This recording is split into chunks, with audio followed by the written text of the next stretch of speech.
మనలో చాలా మందికి ఏదైనా పుస్తకమో న్యూస్ పేపరో చదువుతుంటే నిద్ర వస్తుంది. ఉన్నట్టుండి మగతగా అనిపిస్తుంది. చదువుతున్న పుస్తకాన్ని పక్కకు పెట్టేసి పడుకుంటే బెటర్ అనిపిస్తుంది. మరి ముఖ్యంగా చిన్న పిల్లల్లో ఈ తరహా లక్షణం అధికంగా కనిపిస్తుంది. స్కూల్ పుస్తకం చదువుతూ కూర్చున్నవారు కూర్చున్నట్లే నిద్రలోకి జారుకుంటారు. ఇది అనారోగ్య లక్షణం ఏమీ కాదులేండి. అలా నిద్ర రావడానికి అనేక కారణాలున్నాయి. చదువుతున్నప్పుడు నిద్ర రావడానికి సైంటిఫిక్ రీజన్ కూడా ఉంది. చదివేటప్పుడు మనం కూర్చున్నామా, నిలబడి ఉన్నామా, అసలు ఏ భంగిమలో ఉన్నామనేది ప్రధానం. చదివేటప్పుడు శారీరకంగా ఎలాంటి కదలికలు ఉండవు. కేవలం మన మెదడే యాక్టివ్గా ఉంటుంది. శరీర కదలికలు తక్కువగా ఉండడం వల్ల మన కండరాలకు ప్రవహించే రక్తం స్థాయి కొంత తగ్గుతుంది. అప్పుడు కండరాలలోని కణాలలో జీవక్రియలు మందగిస్తాయి. ఇలా జరిగితే మన బాడీ వెంటనే అక్కడ లాస్టిక్ యాసిడ్ను ఉత్పత్తి చేస్తుంది. ఈ లాస్టిక్ యాసిడ్ స్వభావం ఏంటంటే ఎక్కువగా ఆక్సిజన్ను తీసుకోవడం.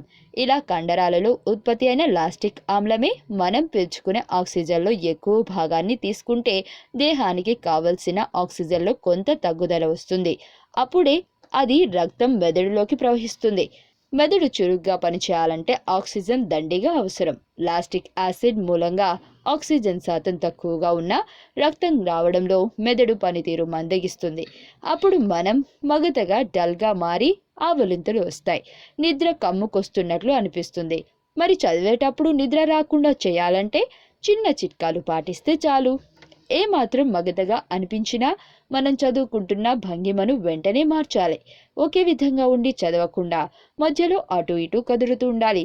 సాధ్యమైనంత వరకు మెదడుతో పాటు శరీరాన్ని కూడా అలర్ట్గా ఉంచేందుకు ప్రయత్నించాలి. అంతేకాదు, పేజీలకు పేజీలు ఒకేసారి చదవాలని చూడకుండా మధ్యలో కాస్త విరామం ఇవ్వడం కూడా బెటర్. కొంతమంది పరీక్షల సమయంలో రాత్రిపూట ఎక్కువ సమయం మేలుకుని ఉండి చదువుతారు. అలా చేస్తే నిద్రకు దూరం అవడమే కాదు, చదివింది బుర్రలోకి కూడా ఎక్కదు. తర్వాత రోజు పరీక్షలలో కూడా నిద్ర వచ్చే ప్రమాదం ఉంది. చదివేటప్పుడు మనం ఉన్న గదిలో వెలుతురు బాగా ఉండేలా చూసుకోవాలి. రాత్రి సమయాల్లో రూమ్లో కొందరు లైట్ ఆఫ్ చేసి స్టడీ ల్యాంప్ కింద చదువుతుంటారు. ఇది కూడా నిద్ర రావడానికి కారణమే. మన చుట్టూ పరిసరాలను చీకటిగా చేసుకుంటే మెదడుకు తప్పకుండా సంకేతాలు వెళ్తాయి. మన చేతిలో పుస్తకం ఉన్నా సరే నిద్రపోవాలన్న తలంపు లోలోన వస్తుంది. అందుకే చదువుకునే సమయంలో వెలుతురు బాగా ఉండేలా చూసుకోవాలి.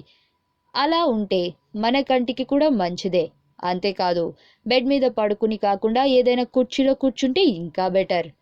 నిద్ర వచ్చినప్పుడు అనిపిస్తే ఎక్కువ స్థాయిలో సౌండ్ పెట్టుకుని ఏదైనా ఇష్టమైన మ్యూజిక్ పెట్టుకున్నా నిద్ర మాయమవుతుంది. ముఖ్యంగా పరీక్షలకు ప్రిపేర్ అవుతున్న విద్యార్థులు ఈ పద్ధతులను పాటిస్తే నిద్రను జయించడం అంత కష్టమైన పనేం కాదు.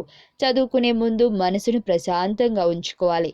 త్వరగా పడుకుని త్వరగా నిద్ర లేస్తే అన్ని సమస్యలు దూరం అవుతాయి. నిద్ర అనేది ప్రతి మనిషికి ఎంతో అవసరం. సరైన నిద్ర లేకపోతే మనలోని బయోక్లాన్ దెబ్బతిని అనేక ఆరోగ్య సమస్యలు తలెత్తుతాయి. అంతేకాకుండా కంటి నిండా నిద్ర ఉన్నవారు హెల్తీగా యాక్టివ్గా ఉన్నట్టు కనిపిస్తారు.